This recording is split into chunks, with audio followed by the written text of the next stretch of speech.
नमस्कार, बहुत स्वागत आपका हमारे इस खास बुलेटिन में। मैं हूं आपके साथ अवंतिका श्रीवास्तव। शुरुआत में बात कर्नाटक विधानसभा चुनाव की करेंगे, जहां थोड़ी ही देर बाद वोटों की गिनती शुरू होने वाली है, यानी कि धीरे धीरे रुझानों का सिलसिला आगे बढ़ेगा। कर्नाटक में 2023 का ये रण किसके नाम होगा, ये एक बड़ा सवाल इस बार। 224 विधानसभा सीटों की मतगणना अब से कुछ ही देर बाद शुरू होने वाली है।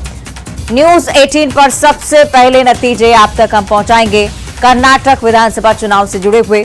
महत्वपूर्ण बात यह कि 8 बजे मतगणना शुरू होनी है, यानी कि अब से कुछ ही मिनटों बाद मतगणना शुरू होगी। करीब 1 घंटे बाद पहला रुझान, और उसके बाद धीरे धीरे दिन चढ़ते चढ़ते ये स्थिति साफ हो जाएगी कर्नाटक का किंग कौन है। एग्जिट पोल्स की अगर बात की जाए, हालांकि कोई भी पार्टी बहुमत लेती हुई नजर नहीं आई है। 113 का जादुई आंकड़ा हालांकि कौन सी पार्टी आज छूती है, ये भी देखने वाली बात होगी। और अगर नहीं हो, ऐसा नहीं होता है तो हंग असेंबली की स्थिति जो कि एग्जिट पोल्स में साफ नजर आती है। जेडीएस उसके बाद किंग मेकर हो सकता है। इन तमाम पहलुओं पर भी हम आगे चर्चा करेंगे, लेकिन फिलहाल बड़ा अपडेट यही कि अब से कुछ ही देर बाद मतगणना का सिलसिला शुरू होगा। पुख्ता इंतजाम, काउंटिंग सेंटर्स पर पुलिस की खासी तैनाती, तस्वीरें भी आपको हम दिखा रहे हैं। 224 विधानसभा सीटों की मतगणना होनी है, तैयारी पूरी है। धीरे धीरे इंतजार अब रुझानों का, और उसके बाद कर्नाटक का किंग कौन होगा, ये बात साफ हो जाएगी। तो थोड़ी देर में वोटों की गिनती शुरू होने वाली है। 8 बजे काउंटिंग की प्रक्रिया शुरू होगी। महज 2 से 3 मिनट का वक्त अब रह गया है। 224 विधानसभा सीटों के लिए 2000 से ज्यादा प्रत्याशी इस बार चुनावी मैदान में किस्मत आजमा रहे हैं। बीजेपी और कांग्रेस के नेता लगातार इस बात का दावा कर रहे हैं कि हमारी सरकार कर्नाटक में बनने वाली है, लेकिन किंग मेकर की भूमिका में पिछले 3 बार से जेडीएस रही।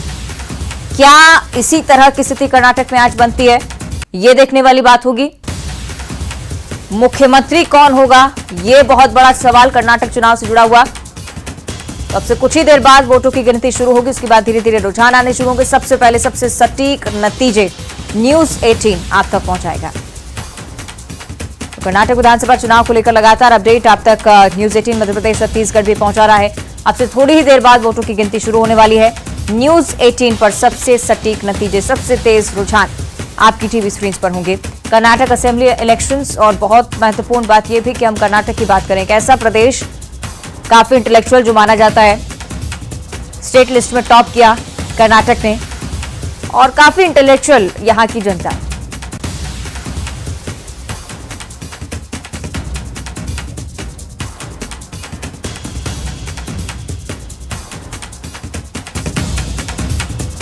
कर्नाटक विधानसभा चुनाव को लेकर यह अपडेट लगातार सामने आ रहा है। अब से कुछ ही मिनटों बाद काउंटिंग शुरू होने वाली है। ठीक 8 बजे वोटों की गिनती शुरू होगी। न्यूज 18 पर सबसे पहले रुझान की स्थिति आप देख पाएंगे। ताजा अपडेट नतीजों के साथ, रुझानों के साथ लेकर न्यूज 18 दिन भर आज लगातार आपको रिपोर्ट करेगा। 224 विधानसभा सीटें, 2000 से ज्यादा उम्मीदवार इस बार चुनावी मैदान में। बीजेपी जो कि 90 से 100 सीटों के बीच अधिकतम नजर आई, हालांकि देखना होगा क्या स्थिति होती है। अपडेट ये, वोटों की गिनती शुरू हो चुकी है। कर्नाटक विधानसभा चुनाव 2024 सीटों पर किंग कौन होगा, इस बात का जवाब आज कुछ ही देर बाद सामने होगा। 224 विधानसभा सीटों की मतगणना शुरू हो चुकी है। कर्नाटक को लेकर यह अपडेट आपको हम दे रहे हैं। न्यूज 18 सबसे पहले रुझानों की स्थिति भी आप तक पहुंचाएगा।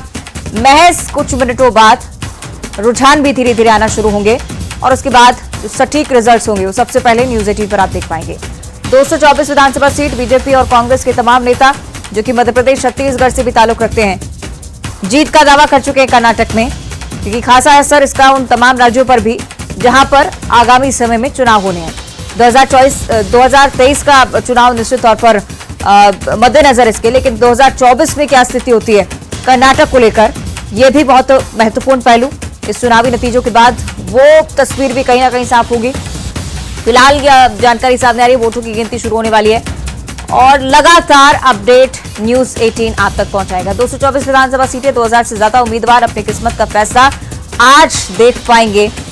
बीजेपी की जीत होती है, कांग्रेस गठबंधन की जीत होती है, जेडीएस क्या एक बार फिर से किंग मेकर की भूमिका में नजर आता है, ये भी देखने वाली बात, क्योंकि एग्जिट पोल्स में हंग असेंबली की जो स्थिति कर्नाटक में हम देख पा रहे हैं। मुख्यमंत्री बीजेपी का होता है, जेडीएस का होता है या कांग्रेस का होता है, इस पर संशय अभी भी बरकरार। तीसरे नंबर की पार्टी रहने के बावजूद जेडीएस 2 बार अपना सीएम बनवा चुकी है। इस बार गठबंधन के बाद क्या स्थिति होती है, या कोई पार्टी जादुई आंकड़ा छूने में कामयाब रहती है, ये देखने वाली बात होगी। उत्सुकता लगातार बढ़ती हुई, जितनी उत्सुकता जनता के बीच है उससे ज्यादा कहीं राजनीतिक दलों के बीच भी। बीते दिनों भी हमने देखा मध्य प्रदेश छत्तीसगढ़ के तमाम बड़े नेता जीत का दावा करते हुए नजर आए। मुख्यमंत्री भूपेश बघेल आश्वासन दे रहे हैं कि कांग्रेस 150 प्लस यहां पर हासिल करने वाली है। ये स्थिति भी हालांकि देखनी होगी। बीते दिनों केंद्रीय मंत्री ज्योतिरादित्य सिंधिया को भी आपने सुना कि एग्जिट पोल हमेशा सही नहीं कहते, उनकी तरफ से कहा गया कि बीजेपी सरकार बनाएगी।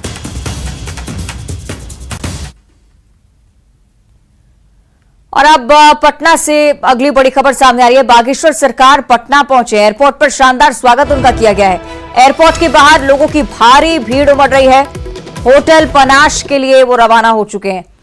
तो बाबा बागेश्वर यानी कि पंडित धीरेन्द्र कृष्ण शास्त्री फिलहाल पटना पहुंच चुके हैं। एयरपोर्ट की तस्वीरें भी आप देखिए, भव्य स्वागत उनका यहां पर हुआ। लोग कितनी बड़ी संख्या में यहां पर मौजूद थे।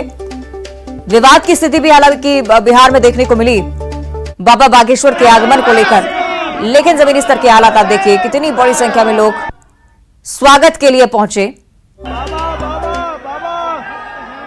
पटना पहुंच चुके हैं बागेश्वर सरकार यानी कि पंडित धीरेन्द्र कृष्ण शास्त्री। एयरपोर्ट के बाहर लोगों का हुजूम, होटल पनाश के लिए वो रवाना हो चुके हैं।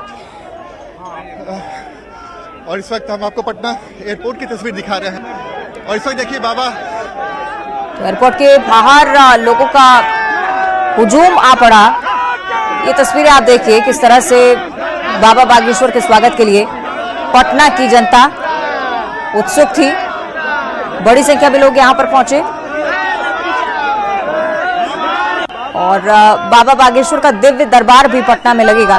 सियासी हलचल भी उनके आगमन को लेकर बहुत हुई, लेकिन इन तमाम विवादों के बीच, तमाम बातों के बीच पंडित धीरेन्द्र कृष्ण शास्त्री का भव्य स्वागत। एयरपोर्ट से बाहर निकलते ही लोग एक झलक पाने को आतुर। पंडित धीरेन्द्र कृष्ण शास्त्री फिलहाल पटना में मौजूद है, होटल पलाश के लिए रवाना हो चुके हैं। लेकिन लोगों का कितना प्यार उन्हें मिल रहा है पटना में, ये तस्वीरें प्रत्यक्ष करती हैं।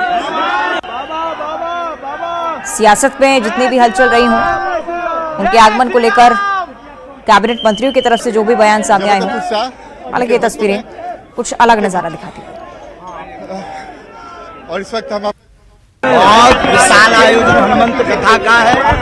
सभी बिहार वासियों को बहुत बहुत बाबा, काफी विरोध भी हुआ आपका यहाँ पे, तेज प्रताप ने कई बातें कही हैं, क्या कहेंगे?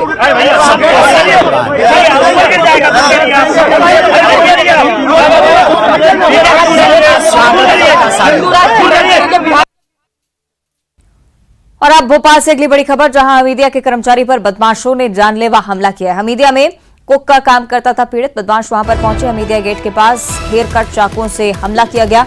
गंभीर हालत में पीड़ित का इलाज फिलहाल जारी है। कोईफिजा पुलिस ने केस दर्ज कर लिया। आरोपी फिलहाल फरार बताया जा रहा है। हमीदिया से जुड़ा हुआ यह पूरा मामला, कुक के तौर पर काम करने वाले कर्मचारी पर जानलेवा हमला बदमाशों ने किया, लेकिन क्या वजह रही इस हमले के पीछे अभी तक इसकी पुष्टि नहीं हो पाई है। पुलिस हालांकि लगातार जांच कर रही है। आरोपी फरार बताया जा रहा है।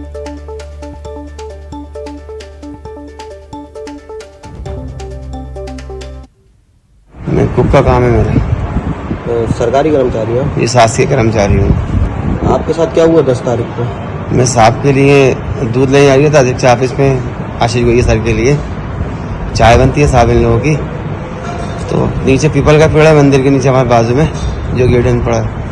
वहाँ 4 लोग थे, 2 लोगों ने छुरियाँ मार दी मुझे दोनों साइड। और अभी तक पुलिस कोई कार्रवाई नहीं कर रही है, न कोई उन्हें पकड़ने की वो बिंदास खुले सांडों की तरह घूम रहा है। और ये किया है कि तुम बाहर मिलोगे तो तुम्हें जान से मार देंगे। तो देखिए, जान से मारने की धमकी दी गई पीड़ित को। पीड़ित की तरफ से कहा गया है कि पुलिस की तरफ से कार्रवाई नहीं हो रही है। गंभीर विषय, क्योंकि खुलेआम राजधानी भोपाल जैसी जगह पर बदमाश हमीदिया हॉस्पिटल के गेट पर पहुंचते हैं, खुलेआम इस वारदात को अंजाम देते हैं और वहां से फरार हो जाते हैं। सहयोगी जितेंद्र इस पर हमें ज्यादा जानकारी देंगे, लाइव हमारे साथ जुड़ रहे हैं। जितेंद्र, क्या कुछ खुलासा अभी तक इस पूरी, क्या कोई पुरानी रंजिश रही, इस बारे में अभी तक जानकारी? देखिए, अगर बात करें तो सबसे बड़ा जो सवाल है वो सुरक्षा को लेकर है। हमीदिया में अगर बात करें तो 300 से ज्यादा सुरक्षा कर्मी तैनात रहते हैं और उसके बावजूद और उसके अलावा सीसीटीवी कैमरे लगे हैं।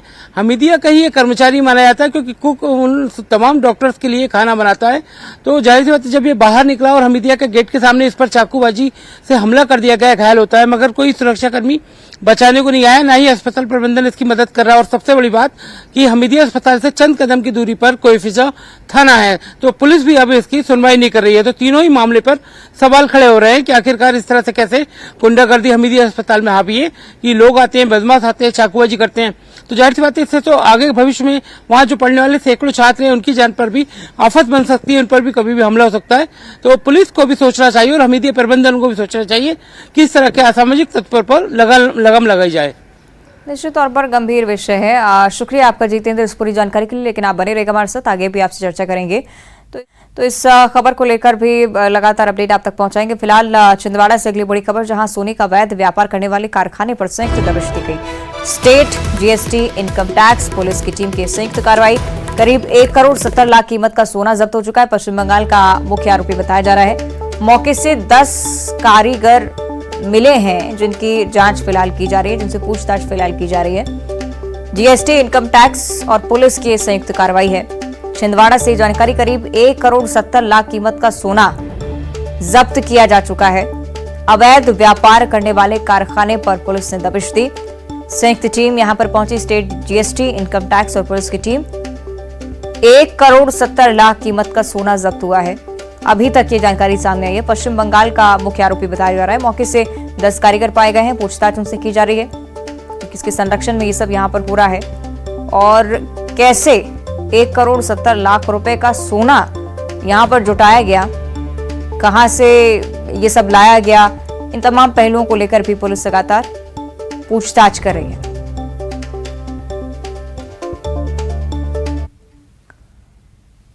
और अब रायपुर से अगली बड़ी खबर, बीजेपी प्रदेश प्रभारी का छत्तीसगढ़ दौरा होने जा रहा है। ओम माथुर 2 दिवसीय छत्तीसगढ़ दौरे पर 15 और 16 मई को बस्तर का दौरा वो कर सकते हैं। दुर्ग संभाग का भी दौरा कर सकते हैं ओम माथुर। विधानसभा चुनाव को लेकर रणनीति यहां पर तैयार की जाएगी। तो बड़ी जानकारी ओम माथुर के दौरे से जुड़ी हुई। छत्तीसगढ़ में बीजेपी नेताओं का दौरा भी लगातार बढ़ता हुआ। बीजेपी प्रदेश प्रभारी का ये छत्तीसगढ़ दौरा बहुत खास हो सकता है, क्योंकि 15 और 16 मई को बताया जा रहा है कि बस्तर के दौरे पर भी वो रहेंगे। दुर्ग में भी बैठकें ले सकते हैं, दुर्ग संभाग का दौरा कर सकते हैं। विधानसभा चुनाव को लेकर पार्टी की जमीनी हकीकत क्या है, ये टटोलने के लिए हो सकता है कि उनका ये दौरा तय किया गया हो। हालांकि आगे देखना होगा क्या कुछ रणनीति उसके बाद बीजेपी की तरफ से सामने आती है।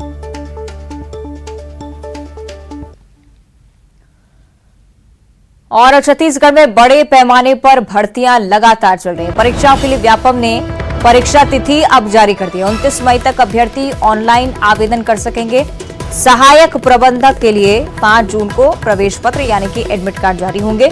11 जून को 2 पालियों में परीक्षाएं होंगी। पशु चिकित्सा अधिकारी के लिए 9 जून को पत्र मिलेंगे, यानी कि एडमिट कार्ड 9 जून को जारी होंगे। 17 जून को परीक्षा आयोजित की जाएंगी। सहायक श्रम पदाधिकारी, श्रम निरीक्षक के लिए 10 जून को परीक्षा और 18 जून को प्रवेश परीक्षा आयोजित की जाएगी। स्थानीय प्रतिभागियों से प्रवेश शुल्क नहीं लिया जाएगा, ये बहुत बड़ी बात है।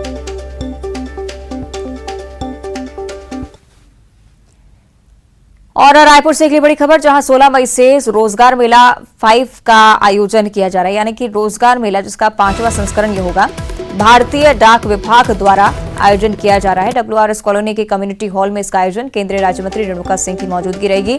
चयनित अभ्यर्थियों को नियुक्ति पत्र यहां पर बांटा जाएगा। रोजगार मेले का आयोजन एक बार फिर से भारतीय डाक विभाग द्वारा इसका आयोजन इस बार किया जा रहा है। WRS कॉलोनी के कम्युनिटी हॉल में ही इसका आयोजन। नियुक्ति पत्र चयनित अभ्यर्थियों को जारी किए जाएंगे। और भोपाल से अगली बड़ी खबर, जहां बीजेपी के नेता पर रेप का केस दर्ज हुआ है। शादी का झांसा देकर दुष्कर्म करने का आरोप बीजेपी नेता पर लग रहा है। अशोका गार्डन थाने में मामला दर्ज हुआ है। बीजेपी मंडल उपाध्यक्ष पर यह पूरा केस दर्ज हुआ है। भोपाल से बड़ी जानकारी, शादी का झांसा देकर दुष्कर्म करने का आरोप बीजेपी नेता पर। अशोका गार्डन थाने में केस दर्ज किया गया है। बीजेपी मंडल उपाध्यक्ष पर यह गंभीर केस रेप का ये पूरा मामला शादी का झांसा देकर दुष्कर्म किया गया, पीड़िता की तरफ से बताया गया।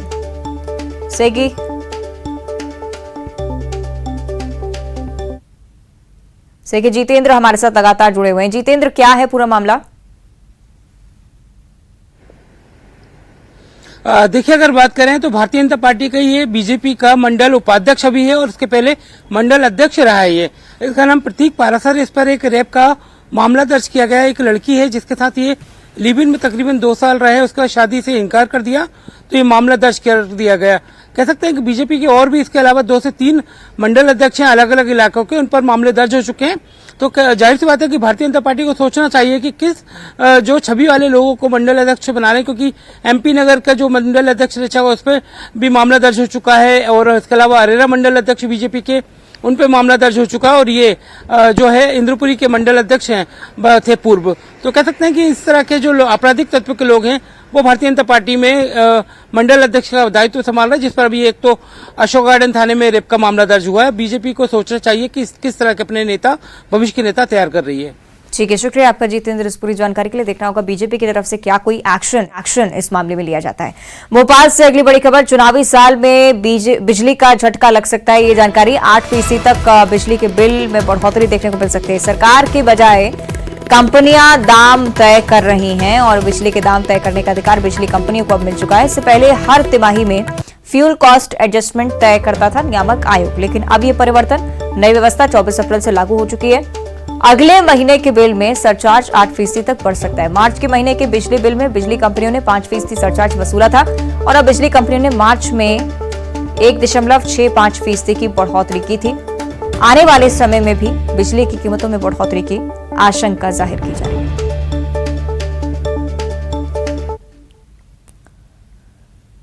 और रायपुर से अगली बड़ी खबर है, जहां छत्तीसगढ़ में महिलाओं में कैंसर बढ़ता जा रहा है। चिंताजनक आंकड़े, 25% महिलाएं सर्वाइकल कैंसर से पीड़ित हैं। 95% मामलों में उनकी उम्र 35 साल से अधिक है। लैंसेट ऑन्कोलॉजी की रिपोर्ट में बड़ा खुलासा हुआ है। तमिलनाडु, कर्नाटका के बाद छत्तीसगढ़ में मरीजों की संख्या बढ़ रही है। सर्वाइकल कैंसर से बचने के लिए मुफ्त में टीके भी लगाए जाएंगे। इस बारे में भी जानकारी, 9 से 14 साल की बच्चियों को प्रदेश में टीके लगाए जाने हैं। छत्तीसगढ़ समेत 6 राज्यों का चयन इसके लिए किया गया है। 25% महिलाएं सर्वाइकल कैंसर से पीड़ित हैं। छत्तीसगढ़ राज्य के लिए ये चिंताजनक आंकड़े।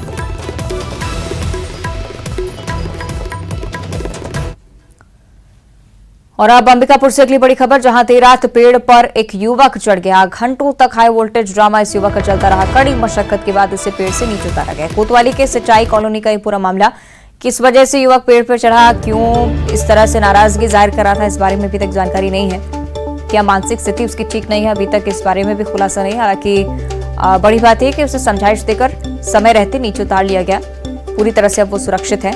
कोतवाली की सिंचाई कॉलोनी का यह मामला है। पुलिस इससे पूछताछ कर रही है कि क्यों इस तरह से युवक आत्मघाती कदम उठाने की ओर बढ़ा। अंबिकापुर की भी ये तस्वीरें आप देखिए। देर रात पेड़ पर युवक चढ़ा, घंटों तक हाई वोल्टेज ड्रामा करता रहा। कड़ी मशक्कत के बाद पुलिस यहां पर पहुंची और उसे नीचे उतारा। और उत्तर प्रदेश के कृषि मंत्री कमल पटेल ने खरगोन बस हादसे के घायलों से वीडियो कॉल पर बातचीत की। उनको हर संभव मदद का भरोसा दिलाया है।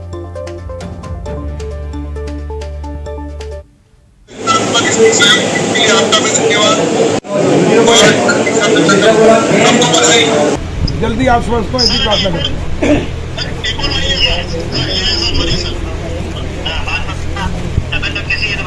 बहन प्रणाम, बहन प्रणाम। बहन कैसी हो आप? हाँ हाँ, नहीं अच्छी हो जाएंगे, बिल्कुल इलाज ठीक चल रहा है। ठीक है बहन, जल्दी स्वस्थ हो। बिल्कुल पूरा सरकार इलाज करा रही है आपका, पूरा चिंता कर रहे हैं ना। ठीक है, और अभी बिल्कुल आप हिम्मत रखना, पूरा इलाज सरकार कराएगी, आपका एक पैसा नहीं लगेगा। हमारे कलेक्टर, हमारे एसडीएम सब आपसे मिलने आ रहे हैं, लगातार संपर्क में भी आपके। और आईपीएल मैच का रोमांच अब लोग भिलाई में रहकर महसूस कर पाएंगे। लोगों को एक ऐसा महसूस होगा कि वो स्टेडियम में बैठकर मैच का आनंद उठा रहे हैं। फैंस ऑफ फैंस पार्क द्वारा पूरे देश के 45 स्थानों का चयन इसके लिए किया गया, जिसमें भिलाई का नाम भी शामिल है। इसका आयोजन 13 और 14 मई को होना है और इसे पूरी तरह से निःशुल्क इस बार रखा गया है। भिलाई के साइकिल पोलो मैदान में विशाल एलईडी स्क्रीन में मैच दिखाया जाएगा, जिसमें स्टेडियम की तरह साउंड सिस्टम, सिटी शोरगुल, म्यूजिक बैंड सम्मिलित होंगे और इस आयोजन के लिए कुछ ड्रॉ भी निकाले जाएंगे, जिससे जीतने वाले आईपीएल क्रिकेट के फाइनल का आनंद उठा सकेंगे। आयोजकों ने बताया कि आईपीएल के दीवानों के लिए यह आयोजन बेहद खास होने जा रहा है। तो आपको बता दें कि इस बार इसे निःशुल्क रखा गया है और भिलाई वासी आईपीएल मैच का स्टेडियम में बैठकर चूंकि लाभ नहीं उठा सकते हैं, रोमांच को महसूस नहीं कर सकते हैं, इसलिए ये खास व्यवस्था भिलाई वासियों के लिए, जिससे आईपीएल को वो खुद स्टेडियम में बैठकर देख रहे हों, ऐसा महसूस कराया जा सके, इसलिए खास व्यवस्था की गई है। होम थिएटर्स इसके लिए बुलवाए गए हैं। साउंड सिस्टम उसी तरह से रहेगा जिस तरह से आईपीएल में व्यवस्था की जाती है।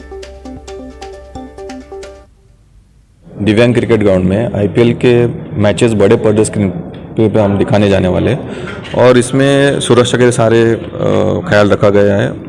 और ये दूसरी बार भिलाई सिटी में हम कर रहे हैं, 2019 में और अभी 2023 में हम करने जा रहे हैं।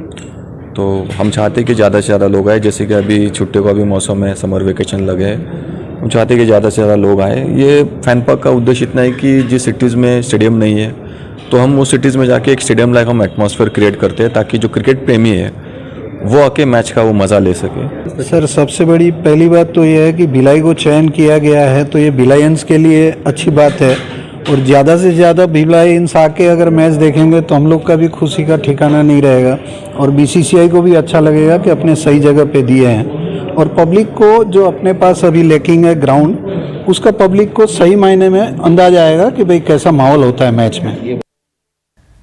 और बुलेटिन में फिलहाल इतना ही। नमस्कार।